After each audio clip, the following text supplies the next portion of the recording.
taking a critical look at the gaming news of the week. This is Augmented Reality, presented by the Triple S League. What's up, everybody? Welcome to the Augmented Reality podcast for January 29th, 2019, a month into 2019 already. Kind of crazy. This is the Augmented This is the Augmented Reality podcast, your source for news, leaks, and insights about games and the gaming industry.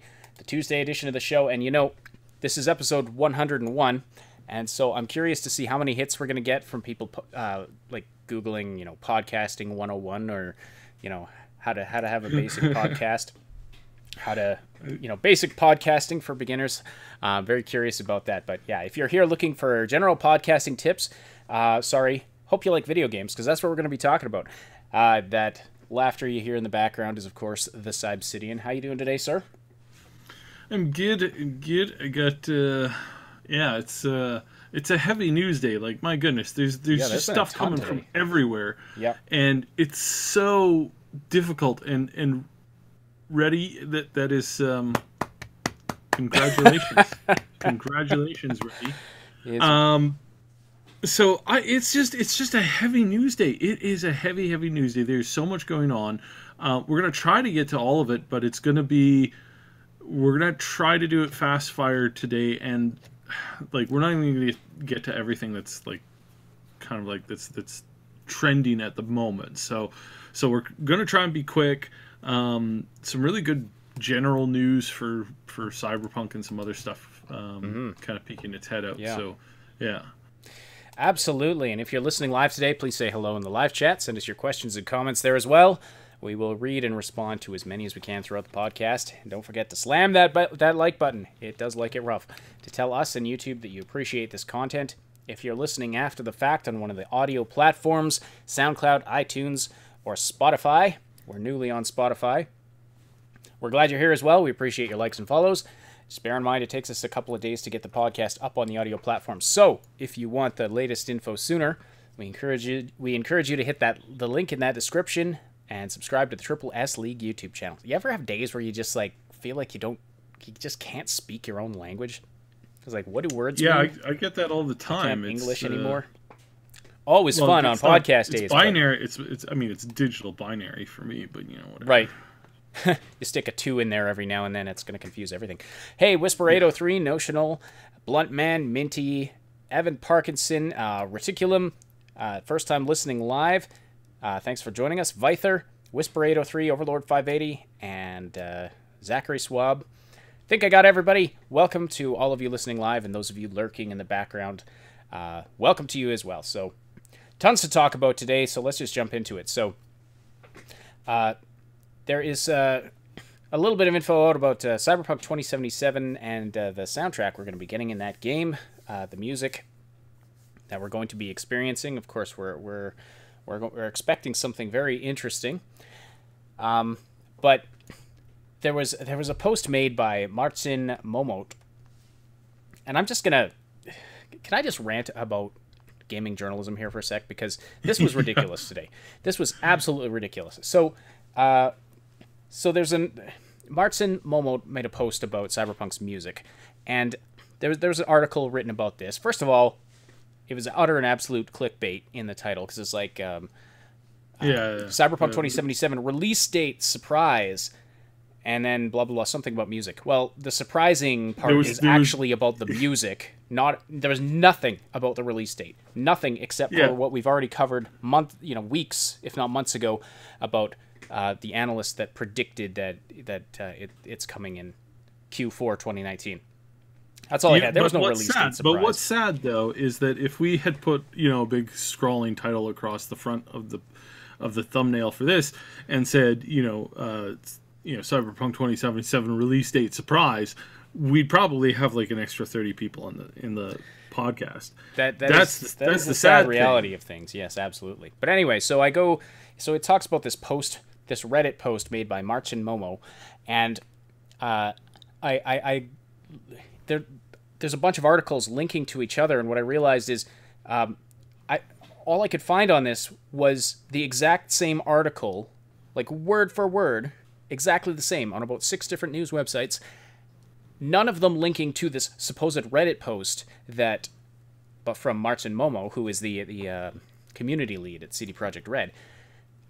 So I Google the text of the quote, and it's not even from Reddit. It was on CD Projekt Red's forums. Mm-hmm. Like, this unbelievable case of lazy, slack-ass journalism drove me crazy this morning. There's a reason that whole industry is in trouble. But anyway, so there's a sub forum on CD Projekt Red's gaming forums all about Cyberpunk music, the Cyberpunk soundtrack, and Marcin Momot, the community lead, I believe is his title, community lead at CD Projekt Red, and so he entered this forum and put out this quote. Looking at the songs being posted in this thread, I have a feeling a lot of folks will be really surprised with the general music direction we're taking with the game. It will obviously match the theme and complement the world just right. However, I don't think many are expecting where we're going. So that's really interesting. That's not cryptic at all. Now I've talked with our sources over at CDPR a number of times, and sources that are connected to CDPR in other places and other ways. As you know, we're quite in the know with quite a few people. We've talked to over 50 devs on record, not on record publicly, but on record in places. When we did the investigation with Mad Queen, we spoke to a lot of people, and a lot of that information was shared with other people within the industry who also reported on it, who verified a lot of our content. So, which is a long way of saying we know what we're talking about. And with this, I've not heard the music, but I keep hearing this from everybody that I talk to that's either connected with the game, with the studio, indirectly or indirectly, that have heard the music that they're working on. And as you know, they've got some high level, as you may or may not know, they have some really high level people that are working on the music for this. And in more than one occasion, I keep hearing the same thing, and it's the music's going to wow you. It's absolutely not something that you've ever heard before. It fits like a glove. It's going to be great. They're writing songs directly for famous lore characters within the universe. So there's going to be songs and music that are going to come out that you've never heard before, and these things are going to blow. I really feel that this stuff might blow up quite large on a number of different, like not on just YouTube alone, but I think we're gonna I think there's a good chance that some of this stuff is going to get out, and they're sitting on this stuff like super quiet. So it has been 100%. Like really, really tightly controlled as far as the information that they're getting out there, and so this is really interesting. I'm really excited to see where they go from here, and what ultimately ends up coming out. And I know that what we can expect is this fusion between like rock and synth in a direction that really hasn't been done before. So this might create a brand new genre of music. And I mean, you know, we were talking about how, in our last podcast, we were talking about how Alien Blackout is trying this thing on the mobile devices, and how it's so impossible for them to do that successfully for a small game studio to create something that literally, you know, has only worked a number of times in the entire history of the industry. And I go from talking about that to talking about CD Projekt Red and what they're doing with the music. And this is one of these cases where they actually have the capability to do this. They actually have the capability to create a brand new genre within music and tie it into the universe of what's going on here. And this is huge. And why this is huge and why this is so important comes down to who did they bring in for this stuff.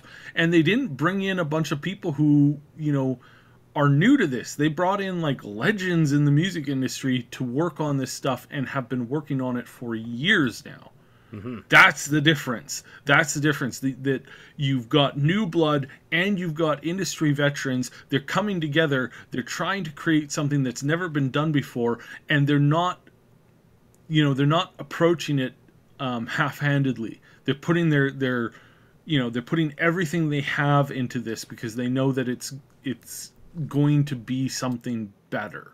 So anyways, that's kind of what I wanted to pitch at with this, and this is really, really, like I said, this is a big step for them, because if they succeed on this is going to be for those of you listening right now, before this game has gone live, you're about to see something that's never happened before, and you're probably not going to see more than once or twice more in your entire lifetime with this, potentially. I know that makes it sound so over the top and so ridiculous, but it's true. It's true in the sense that what we're seeing as a potential for what they're creating here is definitely something that's going to change the foundation of music in video games, just like a lot of the other big jumps that we've seen in the past of video games. This is another great step that people will be studying years down the road, and that's nothing but a good thing. So yeah, props to them, and they keep teasing it. And I mean, there's always the case that it'll come out and everybody sits back and goes, "This sounds like a dead cat being strangled to death by a frog with laryngitis. Why on earth would you do this?" Right? There's always a chance for that kind of stuff to happen, but because it's the music, it's not that hard to fix. Like, they might have a misfire with this, but I doubt it. What I'm saying is, I really, really, really doubt that. But it could. I'm not a musically gifted person, so what do I know, right? Whereas other people, they'll be able to run with it a little bit better. But music is one of those things where you can go in and you can turn that stuff off like immediately, and then just play your own soundtrack in the background. So this is a good thing to test really new stuff on. So yeah. Anyways, well, it's fantastic that they are going so in depth with it, because music is going to be a big part of this game, I believe. I mean, one of the classes that you can take on in Cyberpunk is Rocker Boy, so that tells you right there. There's definitely a big musical element to this game. Plus, they're trying to create this incredibly it's, from what I'm hearing, world. It's not. Yeah, it's synthwave has a little bit of effect on it, but it's not going to be synthwave. Otherwise, it would just be synthwave, right? So that's something that, like, we know that they're employing new instruments. Is what I've heard from more than one source, that they've created new ways of creating sound. If you think back to like Star Trek did that, right, with the little with that device that resonance thing that you hear at the beginning of the theremin. Yeah, the theremin thing, that thing, and there's lots of things that Hollywood has created new for a variety of things, and that's one thing that, like, when people heard that, they were like, "What is that?" And some people's reaction to it was, "It sounds like a dead cat, or a cat that's dying, or something like that." But I mean, you just don't know. When we saw the tour through their facility, one of the things we did recognize was that in their sound recording booth, that they did have some very unique things kind of alluded to there, but not really shown. So, which would have been really dumb, because yeah. Anyways, Minity 66. If the soundtrack is on the same level as the Johnny Silverhand song heard in the demo, I'm sold. Yes, that was quite a good one, and I have a feeling they probably put their best foot forward, but they, I'm expecting nothing less than something amazing from the music in this game. And again, it's the people that they brought in for it. They didn't bring in scrubs. They brought in people who have changed the industry in a number of ways before, and within the music industry, and they're coming in to do it again, right? Rave says synthwave fits more to the 80s and retrofuturism than cyberpunk. True, although there's tons of 80s influence in the cyberpunk genre. One of the things, like, I know that it's not. I won't go into that too much, because that's going to be like a 20-minute thing. But what I think that there's a little bit more of a connection to the 80s than you might. It's not 80s futurism, retrofuturism. it's just they're clearly doing an homage to certain things within the 80s culture that, you know, Mike Pondsmith built the entire series on, right? And that's where you had most of the cyberpunk stuff kind of be formulated from, was from movies in the 90s.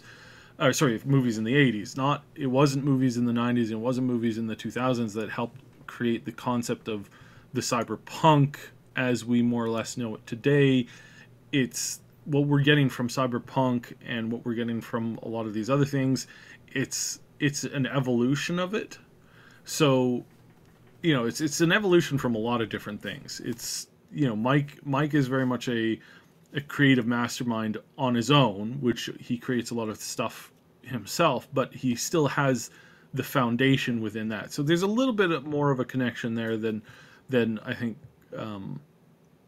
It's not identical. Obviously, it's not identical. It's not completely the same, but there is a strong connection there that does bind those two things together a little bit. So you just kind of bear that in mind, and then you'll be okay.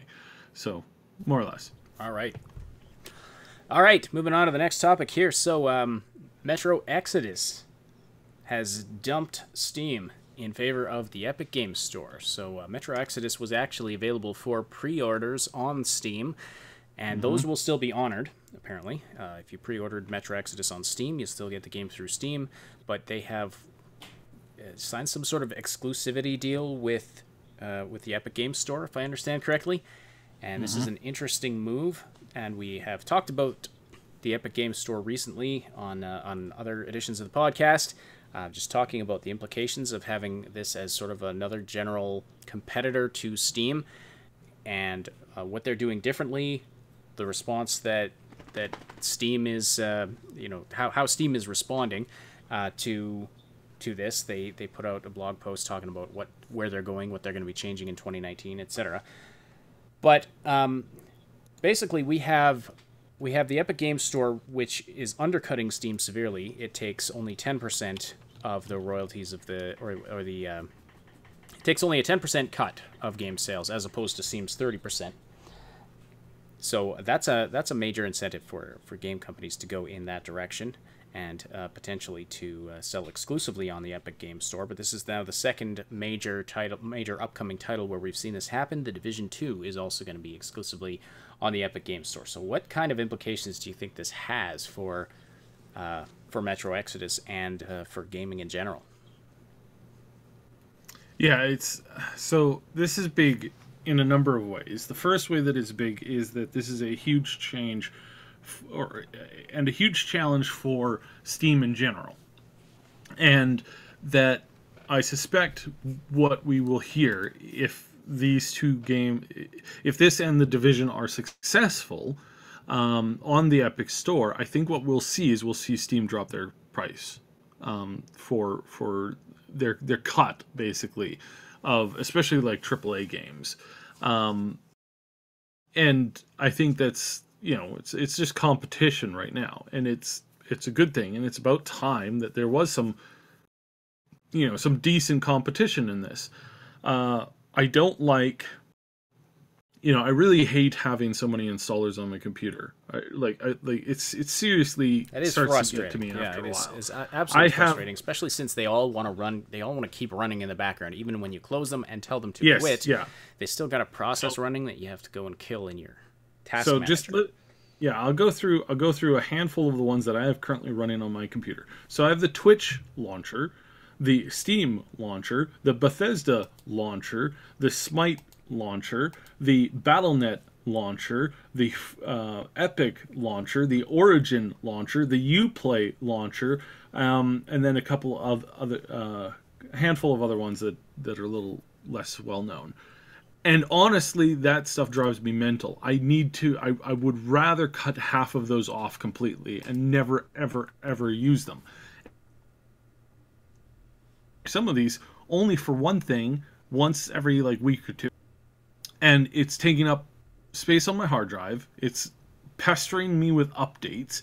It's popping up little stupid announcements every every once in a while that just completely drive me mental, and that I do not care to know or hear or read about whatsoever, but I have to because for whatever reason some idiot decided that this was the way of the future, is that everybody needs to have their own launcher, and it's just annoying.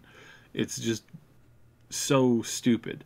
So Epic, good.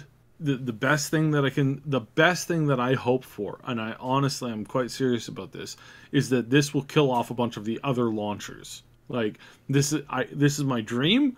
I doubt this will happen. I think this will only end up making more of them. But I dream of the day where basically like half of this stuff is removed straight out. If EA kills Origin and starts putting their stuff on Epic, I'm okay with that. Or if they start putting them on both again. That would be nice. That would be fantastic. That would be wonderful.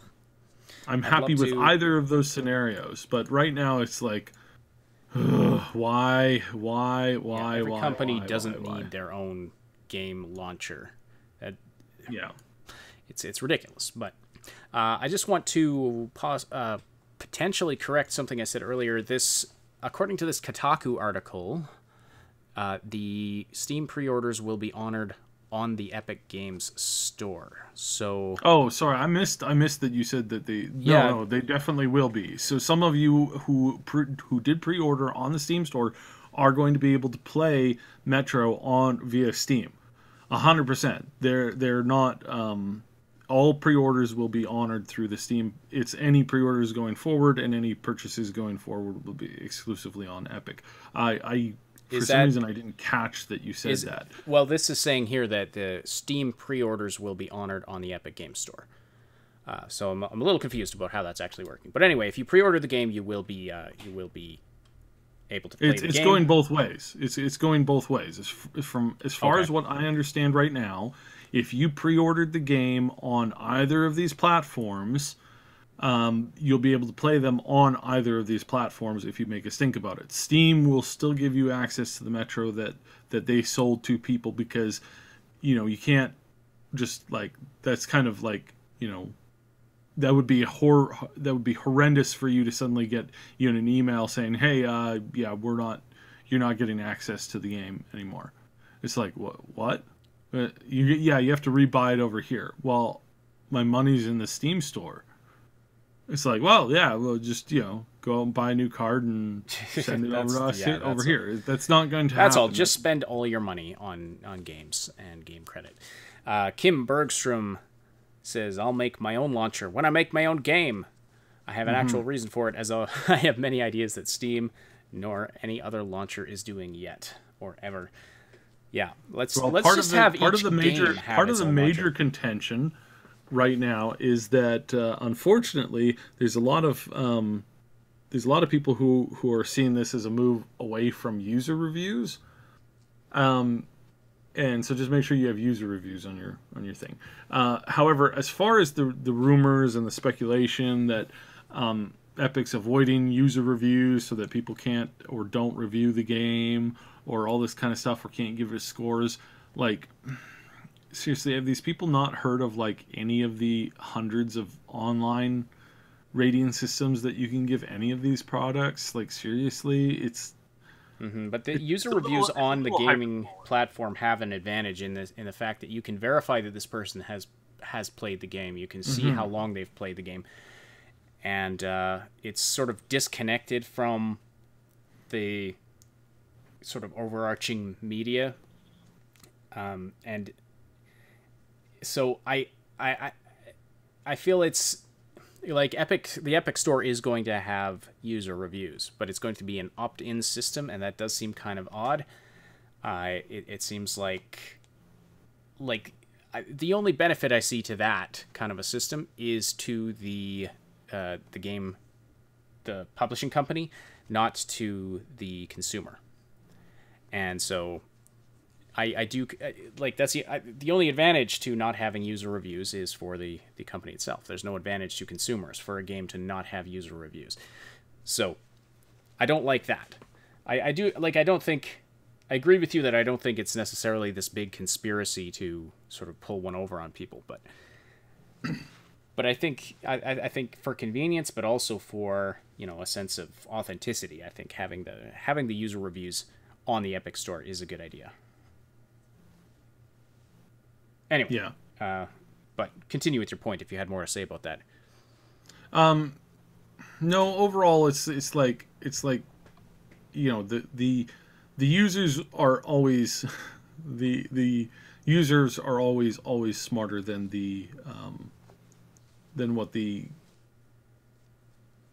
what people give them credit for. Like, it's seriously nothing. There's a serious level at which the community is going to say, you know, screw you if something were to happen. And that's where you have, you know, competition or changes or something that pops out of somewhere and ends up, you know, cutting down people at their knees as far as the big mega corporations go. We see this happen a lot. And right now it's a little bit more difficult, you know, due to how big some of these companies are getting. But, you know, we start to see pushback even now. Like, we start to see major issues even now. So, you know, it's something that if you lose sleep over it, try not to lose too much sleep over it, because honestly, it's like things are shifting, and so, you know, I wouldn't worry so much about that overall. All right, so Notional saying Kotaku is wrong, and that wouldn't surprise me after the day I've had with articles just being wrong about things. Why can't journalists actually do their job? Aggravating. So Kim Bergstrom continuing to talk about the new launcher. Minity is suggesting call it better than Steam. All right. So is there anything more to say about that, Metro Exodus? Still looking forward to playing it. Mm-hmm. I mean, it's third. I think it's like first person only, so it's not huge on my list. But I still think that the game is going to do well, and I think that this move over has basically just secured a lot of money has given the studio a lot of money. So I think overall, I think the game is going to be, and the studio is going to see considerable success with this, and kudos to them for that. So, yes, that's anybody who's saying, oh no, this is going to kill the game, I really don't think it will. I really don't think it will. I think it'll help cement that studio and give them much needed financial backing. I believe the studio is based in Russia, isn't it? Because I'm gonna have to double check that. But yeah, no, it's yeah. But yes, Rave, that is what we need, Rave. We need a launcher for all the launchers. Go make that. Yeah. Mm-hmm. Yeah, that's a brilliant idea. And then when all your competitors rise up with their launchers, we'll need someone to make a launcher for all the launchers. Oh, my bad. It's based in Ukraine. I'm an idiot. Sorry. Well, you were close. 4A Game Studio is based in the Ukraine, out of Kiev. So yeah, which means that they need this win even more. Like, it's not. This is not a great location. Like, it's not easy to make games out in that area. So, yeah, and they're privately held company. I hope that they get really good success, and that they because that'll really help them out. Like, seriously. Mm-hmm. All right, we love seeing everybody so active in the live chat. If you want to keep the conversation going after the live broadcast, we welcome you to join our Discord community. You can find the link in the description below. It's a place where you can chat with us and other Triple S fans about all the things we love to talk about, stay up to date about everything we're doing here at the Triple S League, request content, and just hang out and talk to people. Lots of great conversations going on there all the time. So click the link below to join, and be sure to say hi to us in the welcome channel. So, we had the Anthem VIP demo this past weekend. Maybe you caught Cyb streaming it a little bit when he was able to. It crashed so much. Yeah. And it killed the one stream that I was able to get off on the Sunday. That thing basically crashed on me after like 40 minutes into it. It killed my sound, and then it killed my internet connection. Like, just wow. All the fun stuff with, like, just, it's shocking how technically bad that VIP demo was, which I called on Friday. I said on Friday, it's not a true demo. This is them basically stress testing their login servers and a bunch of other things. And it's a demo. Yeah, yes, it's a demo in the generalized sense of like what the content is, but the process of stressing the login servers, that was really rude, especially in the sense that they were giving away keys left and right, on Twitter and in a couple other places. They were just chucking out keys to thousands of people. I was speaking with somebody there, and they said that they, some of them had like a quota of like, handing out like 1,000 keys in a couple of days. It's like, goodness sakes, that's insane. Especially, wasn't this supposed to be some kind of a pre-order bonus? Yeah, it's supposed to be for VIPs, people who, are either part of the program or in the program, or, something like that. And it's just like, oh, thanks. You're Yeah, but and it makes sense that so someone pre-ordered it, you get a few keys to give to your friends. Okay, it's a multiplayer game, makes sense. But then like you gave your key to me, and I logged into the site, and then the site gave me keys to give away to my friends. It's like, yeah, okay, that's interesting. They were just throwing these out there. Yeah, and what it created was this, like, they knew how many people had downloaded it, and they weren't even like remotely close to those numbers for the servers that they had. So not only were the servers underperforming for the volume that they had, the login servers were experiencing massive problems, and they didn't extend the beta at all. It's like, oof, that's a lot. It's Yep. like, seriously, why do that? Why add problem onto problem onto problem? And now they've had their some generalized pricing stuff got leaked out as far as like what stuff was going for what and how much was being sold for what, and that has now created a hornet's nest as well. And it's huge to see. You're talking about microtransactions now.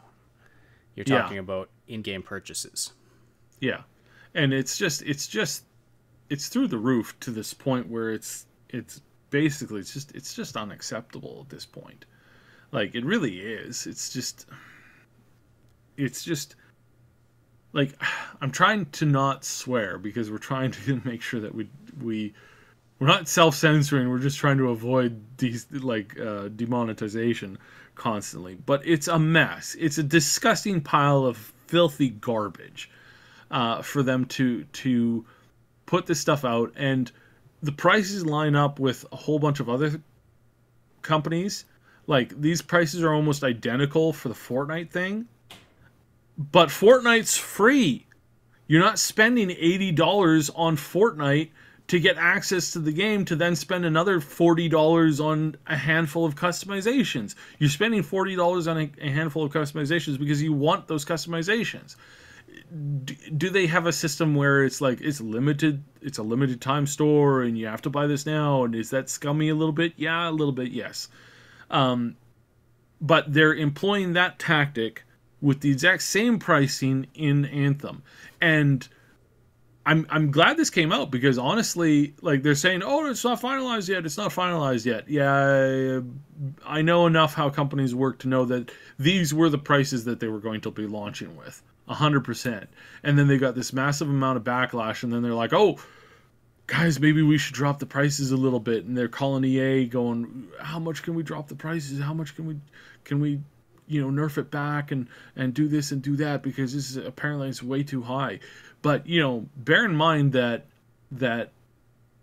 I haven't really talked too much about like what I saw in the early days, but in the early days of Anthem, EA was pushing them to have like a completely like 100% like mobile game system where you unlocked javelins by buying loot boxes that had a chance to hold like a key fragment to a mech, and then you'd had to unlock like 10 of them to actually get the damn thing. So it was like phone game to the extreme. That's unbelievable. Back in the early pitches, and no, it's because it works. There's EA does this with a whole bunch of their stuff. So in a connected story, EA gave $5,000 of in-game currency to a handful of these channels that cover their NBA, their sports game franchise, with the basketball and the hoops and all that kind of stuff. And they gave them $5,000 worth of in-game currency and said, go buy all this stuff on stream, and people will see that you unlock all this cool stuff. A whole bunch of the streamers didn't get any of the top characters at all, and only about 2 or 3 channels got one of them, and nobody got duplicates or more than 2 of like their top legendary characters. So here's the thing: if you have $100,000, you're not even going to get a duplicate, let alone a full roster of the top end characters. With $100,000 in EA's current marketplace for that game, that's the same system that they wanted to put over into this. It's the same system that they have in. It's the exact same system they have in the Star Wars Galaxies, that mobile game that they have. You can spend $1,000 trying to unlock one character easy. Like easy. And there's kids that take their parents' credit cards and run up like $5,000 worth of purchases. There's that one story where the kid spent $45,000. He maxed out 2 of his parents' credit cards in a single day. It's like, good Lord, this is the system that they're okay with this stuff. Like they're more than willing to let this stuff happen and be there and suck the life out of you if they possibly can. So, warning that this is the stuff that they're willing to go with. Now, that system is not in Anthem currently. Instead, what they have is the Fortnite system. But again, you don't pay $80 to buy Fortnite. And the fact that they're putting this stuff in and expecting to be able to charge the exact same thing, Warframe, they charge, I think, $750 is some of the highest things for customization that you spend in a single transaction. Is about $750, about $5 American. Like that's the highest that you can spend on a particular single in Warframe, another free to play. In Warframe, and that's free to play as well. Yeah, and they're wanting you to spend $20 on some of this stuff. It's just mind-boggling.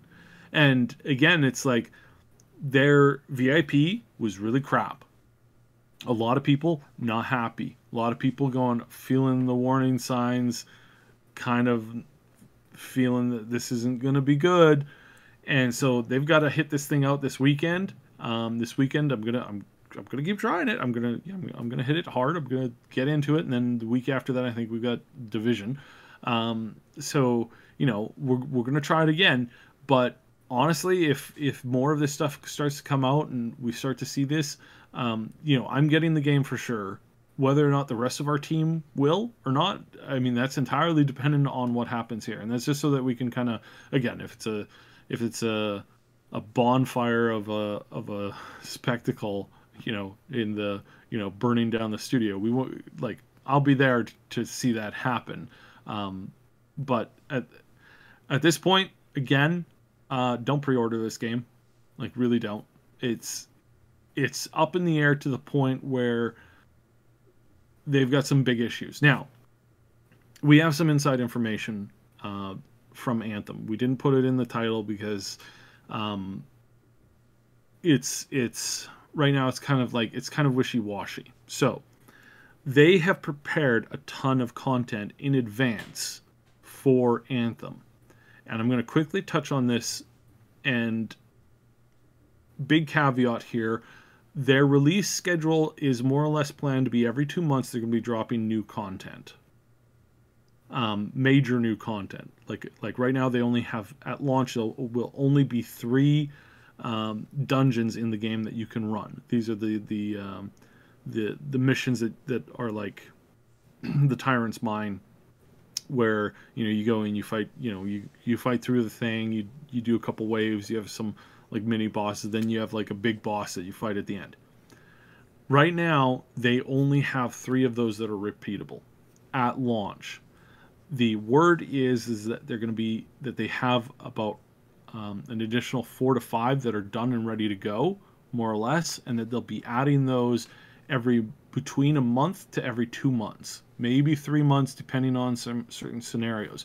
They also have one of the raids that is going to be like an 8-man dungeon that's already ready to go as well, and that they'll be dropping that sometime post E3. Now, all of this stuff is free.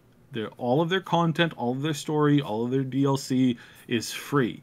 They have new classes that they're working on, new javelins. They've got a couple new javelins that they're working on. One of them might be out before the end of the year. The other one will potentially, they've got 1 or 2 that may be out within a year. Within a year span, you might have both of them out, or you might just have one of them out. So we'll kind of, that's again, really up in the air. Why is so much up in the air? Because that's actually how they're planning on dishing out the content, is when they see the player base start to kind of run out of things to do, and people start logging in less and player interaction is going down, that's when they're going to drop the new content. So if the player base is having a ton of fun and they're logging in every day and they're spending maximum time every day and they're buying things up left, right, and center, and they keep on doing that for like 2 or 3 months straight, then there's no need to release that new content, because they want the consumers to consume as much of that content as is before they bother to do anything else with it. So that's the big thing here, is that the time frame that they're looking at is really, really flexible. So that's why I'm not going to guarantee, and that's why we didn't kind of lead with this, is that what we have is we have a confirmation that they are going to be basically setting up the game to basically auto-react to any issues that they encounter by either dropping in new content or kind of like giving you content as it goes. So that's the thing that they're planning. So whether or not the raid is hard set, will be hard set. They're going to tease the raid or show off the raid at probably at E3 this year, and then so it'll come out either in the summertime or in the fall to try and keep people interested. And then they're going to have a bunch of new content for that they're planning. It's like an expansion worth of content that will be planned to be dropped when the new consoles drop at some point in the future, but they're still working on that stuff. So yeah, it's all over the place right now. As far as if this game flops, is BioWare going to die? And we've talked a little bit about this before, and I have a little bit more information on this, is that the answer to that is no. The EA understands that the looter shooter has gone down in popularity recently, and that the open world, Fortnite battle royale thing is the stuff that's super hot right now. They're not going to blame BioWare if the game doesn't sell a ton based on the fact that that genre is not popular anymore. However, the next game, the next Dragon Age, is really going to be the tester for the studio. What they're adding to that is they're adding a huge multiplayer component to that. Honestly, Dragon Age 4, expect a battle royale. I think this will be the first time we'll see a battle royale done with in a high fantasy theme setting. That could be interesting, but yeah. There are some early components. So I talked about this on our Discord a couple months ago. Way back when they were working on Neverwinter Nights, which is a lifetime ago now. They had played around with a type of multiplayer system that was more or less a battle royale in a dungeon, which was really super cool. I happen to know a fair bit about this one particular project. This was ages and ages ago, and it was funny because it was said basically it's like that this whole, they didn't call it battle royale. There was no connection to the battle royale books. It was just a generalized concept that was being kind of thrown around. The modding community kind of like was playing with it a little bit as well at the point. Which, I mean, again, this is the first Neverwinter Nights, not Neverwinter Online, not Neverwinter Nights 2 by Obsidian. This is the original Neverwinter Nights. So this is like, 2000s ish. They were playing with this generalized concept of dropping people in and having to have them go through, pick up stuff in the dungeon, kind of like have this fast leveling experience as this multiplayer kind of challenge mode thing. And it was being thrown around for a team mode or a team mode versus a DM, which is what, if you know about one of BioWare's canceled projects, that was basically that. So there's all this stuff that was kind of being thrown around. And so this is not something that they're unfamiliar with, and they might be able to offer a really, really interesting take on the whole Battle Royale thing if they were to think outside the box and if EA doesn't screw it up. So this'll be really interesting to watch, but that's the game that's going to test whether or not the studio gets closed down or not. That's the game that's going to affect their bottom line the most. Right now, they've moved the Edmonton studio into a brand new studio, which some people in our comments were commenting about. We talked about this over a year ago. We knew about this. In fact, we were the first YouTube channel to really break this story, because it's kind of a small thing. It's like not everybody cares, nor is it big news when you move from one studio to another. But we talked about this ages ago, and I said back then that there's a strong possibility that, part of the move was, so it's an expensive move, but it gets them out of a building that they had like a major long lease on. And this gets really boring really fast because it has to do with leases and location and a whole bunch of other stuff that's kind of crazy. But they're moving into a brand new building. They have several floors of this brand new building all to themselves. It's a huge investment, but it's going, as far as like if EA were to liquidate BioWare, it's easier for them to do it now that they've moved into a new building than if they were to stay in the building that they were in. So we'll just kind of put that out there, and you can run with it how you choose. It is it's a major change. It's a major shift for them, and it's a major change for the studio. And there's a bunch of stuff going on there, but no, Anthem's not going to kill BioWare because of a handful of other issues that people aren't necessarily aware of, and it's not easy stuff. And even the staff at BioWare is not worried about losing their jobs immediately. They are worried about generally some stuff going on because they're not, they see what happens to most EA studios and they're worried generally. But they've had assurances that no matter how poorly Anthem does, that it's not going to be, it's not going to be their coffin. What is going to be their coffin is the next Dragon Age game. And as of right now, I can also confirm that there's no movement on the Mass Effect front, period. There's some generalized stuff being kind of considered, but that's, at the moment, that thing is still on an ice block that's on an ice block. Now, 6 months from now, things may or may not get moving on that front. But right now, basically nothing is going on. So people who say that they're planning the next Mass Effect game, that's not true. As soon as they're done with the bulk work of getting Anthem out the door, they're already starting to shift people over to Dragon Age. They will finish that up first and foremost, and then they will start to work. Once they get that which that project is about 50% done already, which you might say, what? Haven't they had a team on it that had that game in a significantly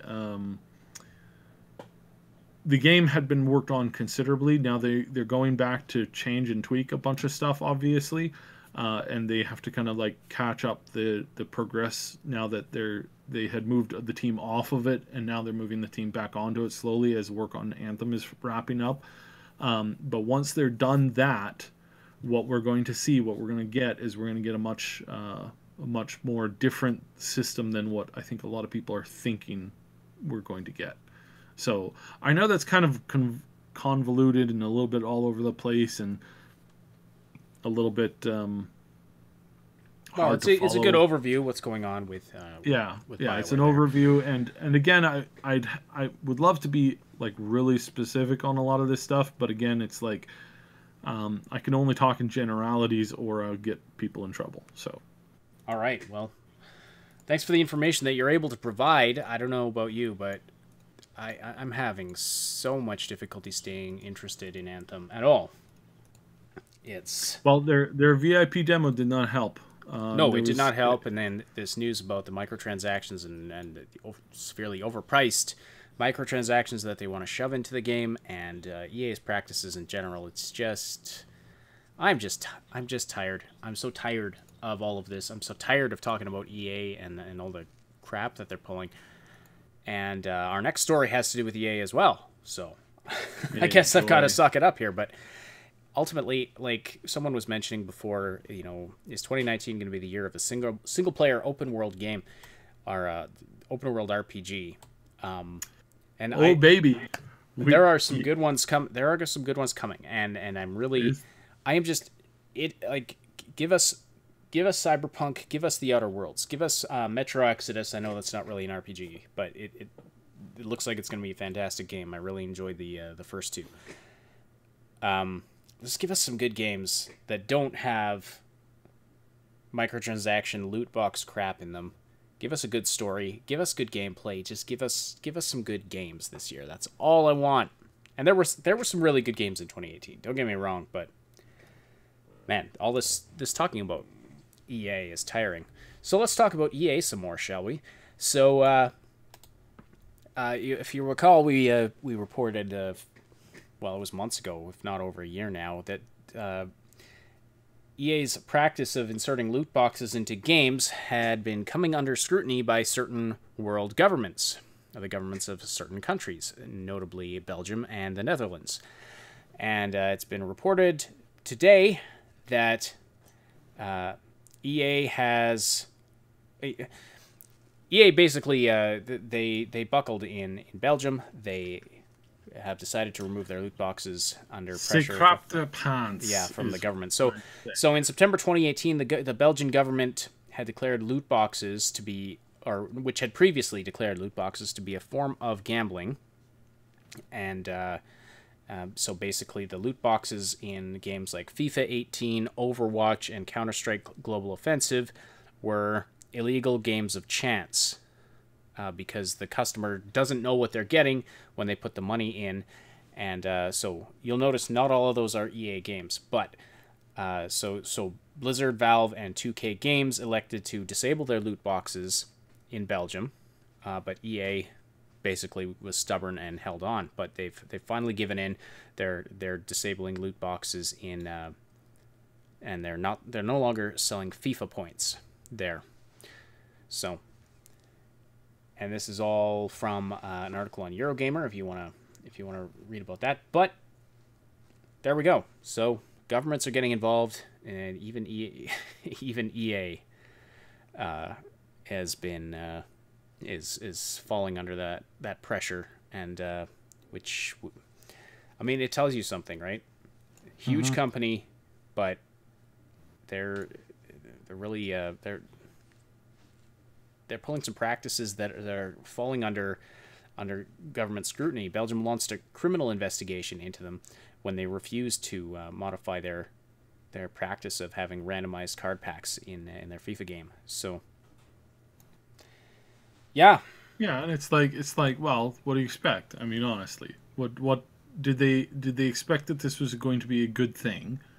Like, did they expect that this was going to be like that this would end well for them? And the answer is no, of course not. And they're morons to think that they could, continue to just shoddily treat and disrespect everybody over and over and over again, and it wouldn't eventually come back to bite them. And now, they're standing there. They're not going to get, respect or admiration from the gaming community. They're going to get disdain, and people sit back and say, well, it's about time. And, how dare you, think that, you could escape this, which is really hilarious overall. It's not wishing them, bad luck, but it is like it's about time. Like, I don't know why they even bothered taking that to court, because they knew that they were going to lose anyways, and that it will just make it more of a problem, and which is bad for everybody, because again, as I've said numerous times, this will only come back to hurt us overall, because this is a high taxable source of income, and what governments will do is they'll just find a way to tax it more, and then once they learn how to tax it all the way to the nth degree, then what we're going to end up getting is we the consumers are going to end up getting screwed over even more so than anybody else, and that's the thing that's not good. It's not fun to be screwed over as a gamer, and you just wait. I made fun of this originally the first time. It's like, you just wait, because there will be a time where loot boxes will be deemed to be unhealthy and addicting and all this stuff, and then it will suddenly move from a thing that it will suddenly move to a protected status of entertainment, just like all forms of current legal gambling is. They'll find a way to tax it, and then once it's taxed, then it'll be, regulated, and then once it's regulated, it will be encouraged. It's like smoking. It's like the government doesn't want you to stop smoking. They really, really love that high tax rate that they get off of it, and the only time that they might consider it is when they end up having to flip the bill for all of the cancer treatments down the road. That's the only point in which they'll go, okay, I think we made a mess here, so yeah, I think we'll just perma ban it at this point. It's like really that kind of insanity is just it's just crazy. So I mean, I don't want to be a negative Nancy or negative Billy or whatever. It's the insanity that will continue to come if we as gamers just let it happen. And trust me, there's a significant group in any situation, in any government, who's going to look at this and they're going to rub their hands together and they're going to go, "Oh, you mean we can take advantage of people's addicted game behavior?" It's like, yeah, let's get into that. And they'll jump into it full force. They will.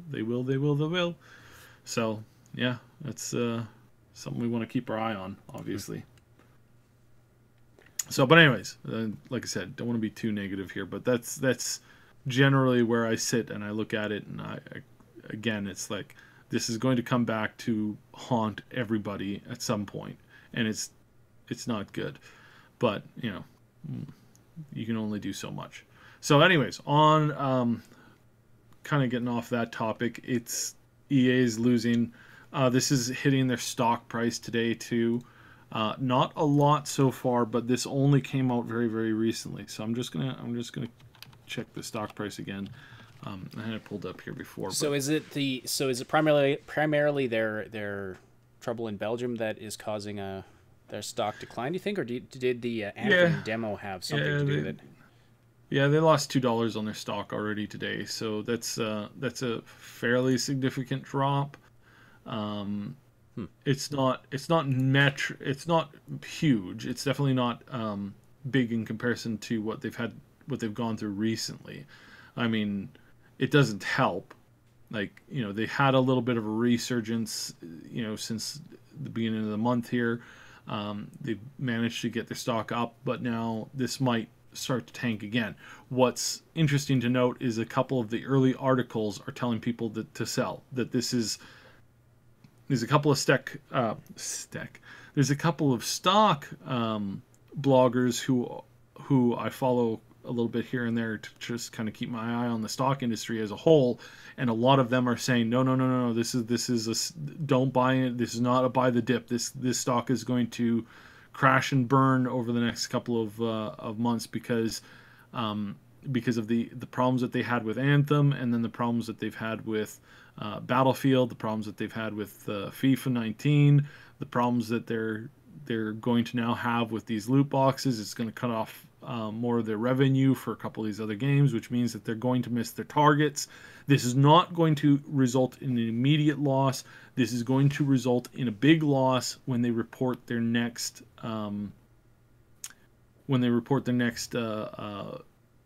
revenue statement, and when they realize that they've missed the profit goals, when they've underperformed, that's when it's going to hit them the worst. So there's going to be a momentary kind of like drop, or it's going to start to wager. There's going to be a few people who are going to invest in this because it's the company has for the most part recovered from every dip that they've had. So there's going to be a lot of people who are going to invest in that. So that stock price is going to come up, and then eventually at some point, whether it'll really depend on Anthem, it'll depend on this FIFA situation and how that's working out. Somehow it's going to come back to haunt them, and that's when we'll see the big drop in the stock. It will plummet at a certain point in the future if things don't recover really well for them really quickly. And at the current state, I don't know. I'm really interested in what you guys are thinking. So, in the comments, let me know. How are you going to be interested in Anthem? Are you going to get into it? And how much spending are you planning to do on cosmetics? Are you going to be happy with your basic line cosmetics, or are you going to buy, every emote and everything that comes out? Is it like, what are your thoughts right now? And then please keep coming back. Let me know what your thoughts on that are, because I'm really curious. I want to know where the community's at right now. Right now, I'm feeling that the community is like, yeah, I'm not going to be, I'm not really into that this much. So we'll see, I guess. So, yeah. Are you going to be able to earn any of that stuff in game? They say that you can. How many thousands of hours is it going to take? Right now, people are doing some basic calculations, and it appears that if you want to buy something that goes for about $20, that you're going to be sinking about 20 to 30 hours in for that kind of stuff. That's just ballparking it right now. If the price drops, or if the rewards go up, or how that factors in, or if they give you the chance to win, like Fortnite does. If you own the Save the World thing, you can win V-Bucks every other day. You can actually farm up quite a bit of it. I haven't bought V-Bucks in a while because I just go into which I haven't done recently this year at all. I haven't touched it since the Halloween thingy ended. I saw the Christmas thing and I was like, oh, that's so cute. I'm going to avoid it because I know if I get into that, I'll be into that for a whole 2 months. So I just avoided it completely. I'm tempted to check it out for their Valentine's Day thing, but there's a couple other games that might have a Valentine's Day thing, and there's just an enormous amount of stuff coming out in the next couple. We've got so much stuff coming out in the next month that I might just avoid Fortnite for the next little while. I'm not a huge fan of Fortnite, but it is culturally very significant, and we do stream it quite a bit here, so it's something that I keep my eye on. It's also a game that I like Fortnite in general. I don't love it. I like it. It's if I could tweak it a little bit, that'd be really nice. And I'm really waiting until the point where they put out the Save the World thing out free to play. And they've been making some big progress with that too. There was a huge patch that changed a lot of the stuff about the game. But again, it's I haven't really touched that because I want to wait until it basically comes out. Yeah, I wonder how much interest there will be in that after, their Battle Royale has just kind of taken the world by storm. And I know there's a lot of people who play Battle Royale don't even know about the Save the World part of it, that it was originally a fighting the hordes game. So Notional says the Destiny/Warframe game type just comes off as uninspiring and tedious with lots of pointless grind. I'm pretty much over microtransactions and overpriced games. So this is in response to your question, I think. Yeah, me too. I'm right there with you. It's going to be. I do one collectible mobile game at a time, and when I finish with one, I'll usually not touch another one for usually about 6 months at the very least. But I've talked a number of times on the podcast, so I always have something going on that, and that is because when I'm out and I'm working, or when I'm on some of this contract stuff, I don't have easy access to a computer, and I literally need to keep my brain working 24/7 in order for it to not hit a firewall and shut down.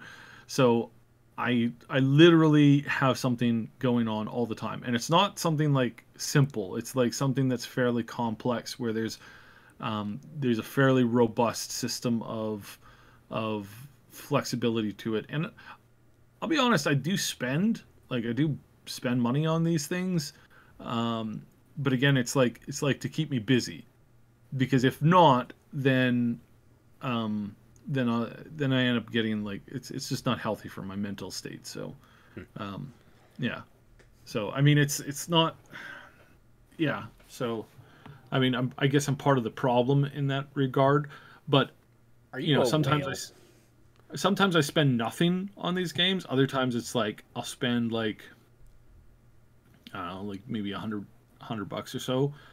But again, it's like when I'm working on this contract stuff, there's some cases where I'm alone for 16 hours in a day, and it's really, really boring.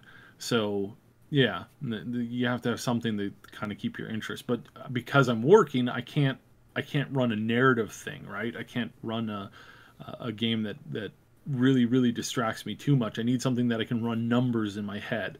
So that's where some of these team games come in, because then you can build you look at a character roster, you look at all their stats, and then you can build up your own little roster and calculate odds and percentages and run things in your head, and then you come up with the best idea. Then you work on those particular characters, and then you get them up, and then you do that. And that usually, like I said, keeps me going for about 8 months. So it's $10 a month. That's not bad, right? So no, it does get worse though. So there are obviously bad situations and worse situations. So overall, let's see, other things in the news. Ooh, it's really messed up to see how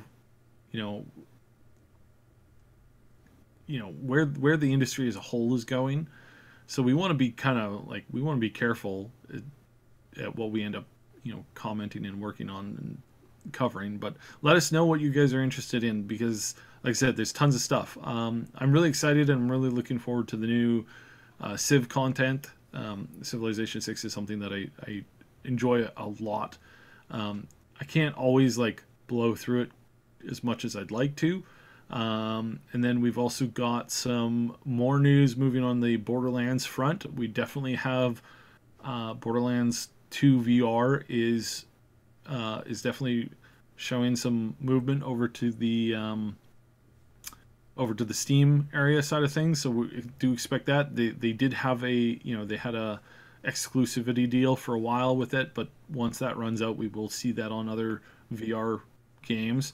And then we also have a lot of movement in the Borderlands 3 and Midway content that we kind of broke the story on that. Submato's been covering that like crazy over on his channel. He should be joining us again for this Friday. So that'll be interesting. Again, with the whole Borderlands thing, it's like something that we're keeping our eye on because we happen to know a fair bit about it. We don't cover it because we've never done a video on like actual Borderlands gameplay, but this is another contender that will potentially challenge Anthem, because it's going to be a looter shooter, and they're doing a lot of things a little bit differently. There's going to be some more multiplayer, there's going to be some more modes, there's going to be a lot more story content, and it'll be interesting to me because Borderlands was always pretty light on the story. It was mostly a shooter first and foremost, with a little bit of like RPG elements in there, but the RPG elements didn't revolve around the storyline. So it'll be really interesting to see if, say, a year from now or 2 years from now, if we see that Borderlands has out RPG'd BioWare and has made a more successful game because they embraced more of the RPG story side than they did than what BioWare has done. Like, talk about a head spinner. If I had told you that 2 years ago, you never would have believed me. And lo and behold, we have what we're being told is going to be a very RPG heavy, story heavy Borderlands 3 with a bunch of multiplayer and other cool things that you can do. And if it ends up outperforming Anthem in the grand scale in like a year or two down the road, then EA really has lost it, and I don't see how they can survive, because they just, if that is the case, how can they survive when they can't even do what they do best, right? So yeah, we'll see how that goes, and definitely keeping an eye on it. So yeah, it's funny how days when we think we're going to be packed for news and run out of time, we always end up being done way earlier than we expect. I think it's because we pick up the pace and then we go way too fast. Kim Bergstrom says... And I didn't rant, so there's that, yeah. Kim says, I was going to play Metro Exodus, but it went Epic, so it went out of my reach, sadly. Is the Epic Store only available in certain areas? I have heard there's some issues with accessibility. That's bizarre. I hadn't realize even considered that availability of the games might be an issue. If you can, let us know, just generally region-wise. Is it because you're in a different region, or is it because you just don't do Epic Launcher? Again, that's something that I'm very, very interested in hearing from the people who actually play this stuff. Yeah. To answer Kim in the question, wasn't Borderlands 3 rumored to be a lot with the vaults, planets, yada yada? Yes, there's going to be a ship. There's going to be different planets. There's going to be a bunch of different vaults. It's going to be really, really interesting, and definitely more roleplay content. Definitely more story. Definitely more lore. And they really built that up since Borderlands 2. They've really you had the Handsome Jack collection. You had them moving into a more narrative focus, and that's all been beneficial to them. So it's a good thing, I think. So. All right. Oh, it's the hacking problem. That's the no-no. Well, if it's a single player game, maybe I don't know. We'll see. That's definitely your prerogative, and we'll just keep our eye on it, because this will be really interesting to see where it goes from here forward. Maybe fill us in on this a bit. What is this hacking problem? Well, I mean, if they're referring to what I think they're referring to, then yeah, I'm not sure. But yeah, no, that's it's definitely cause for concern. All right. But yeah. Anyways, and then as far as Anthem goes, as far as the gameplay, I said it in the stream the other day, but I had some audio issues. It basically is take Mass Effect, then add in some Warframe, some Destiny, and some what's the other one? Division, and kind of put that in a blender, and then spit it out, and you basically have Anthem. Is that enough to really change it?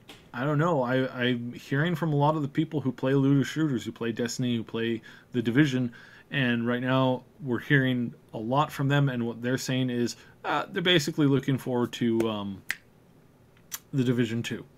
And that demo for Division 2 is going to, the beta, the little like closed door access, is going to be out before this game launches, before Anthem launches. So, and it's going to launch shortly thereafter. So it's going to be really interesting to see if they can survive that and to see how that's going to go. And if they blame another, quote unquote, busy launch schedule for their failure to get that game to get attention, then yeah, it's even more of a problem. So we'll see where that goes. EA to blame a busy launch schedule, you mean? Yeah. Right. Well, if your game was good, like if it's on the level that it can compete with the Division 2, or assuming that game is decent, that's what you need to have. Like there's always going to be other games coming out, so it's. Kim brings up another really good point here, and that is that we believed that the transition from Tarsus to open world was going to be seamless, and that it certainly is not, and it's not in a good way in that regard. So yeah, I'm with you 100% there. That is something that I never really expected, but it's something that I know that the community was kind of like the community was kind of surprised when they didn't get that. And why do you again, it's this misdirect, it's this mislead, it's this saying, oh yay, we're giving you this experience when we're not. We're just kind of wanting you to go with it. So as far as that goes, yeah, keep your eye on that, because there's gonna be more issues with that in the future here, just as a heads up. So yeah, heads up. Is that possibly something that's just an artifact of it being a demo, being just a part of the game? Or do you think we'll see all of those load screens in the final version? Oh no, we're definitely going to see more load screens. It's just the nature of what this game is. We're going to see a ton of load screens, and it's going to be really, really annoying. And yeah, you think, like, why do this? Why make these decisions that are frankly terrible? Again and again and again, they keep making these dumb decisions, and you keep sitting back and saying, why are you guys doing this? But, whatever. It's their call. If they want to burn their company down, that's up to them. EA is not exactly intelligent when it comes to this kind of stuff. So, all right. Well, I mean, it's been a bit of a negative grind on the podcast today. That's never fun. Sometimes, we do need to. There's lots of positive things coming out. There is a lot. There is a lot of good coming. Obviously, we have Cyberpunk, and there's probably going to be tons more to talk about with that over the coming days. There's going to be the Division 2 might be worth it, so we're going to keep our eye. We'll be checking that out as well. There's also going to be, of course, we know The Outer Worlds is coming. We know Metro Exodus is coming. Lots of other games coming this year. I can't think of them all off the top of my head, but and so as much as we can, we are going to focus on that rather than just ragging on what's bad in the gaming industry. Obviously, we do have to talk about that a bit, but as soon as when there's good stuff to talk about, good stuff to report, we are going to bring that to you as well. So I mean, always let us know on the Discord server what you want to hear us talk about, all of the news you want to hear discussed, whatever. If there's any games you want to see content for, join our Discord server and let us know about that. We can talk about all kinds of things there. There's always lots of great conversations going on. But I want to thank you, everybody, for supporting this show, for the great conversation in the chat. Before you leave, don't forget to slam that like button to tell us and YouTube that you appreciate this content. Thank you especially to our Patreon supporters, Old Man Manson, and our 2 anonymous supporters. Don't forget to like and sub if you appreciate this content. As I said, if you're listening on SoundCloud, iTunes, Spotify, thank you for subscribing, reviewing, and whatever else you do there, liking, following. And feel free to join us on Friday at noon Pacific Time, 3 p.m. Eastern Time for the live show, where you can interact with us and other listeners and be a part of the discussion. The Augmented Reality Podcast is a presentation of the Triple S League. Check out our YouTube channel for game guides, reviews, comedy, news updates, and tons more quality gaming content. My name is Asheninity, and on behalf of Subsidian, thank you so much for listening. We'll talk to you on Friday.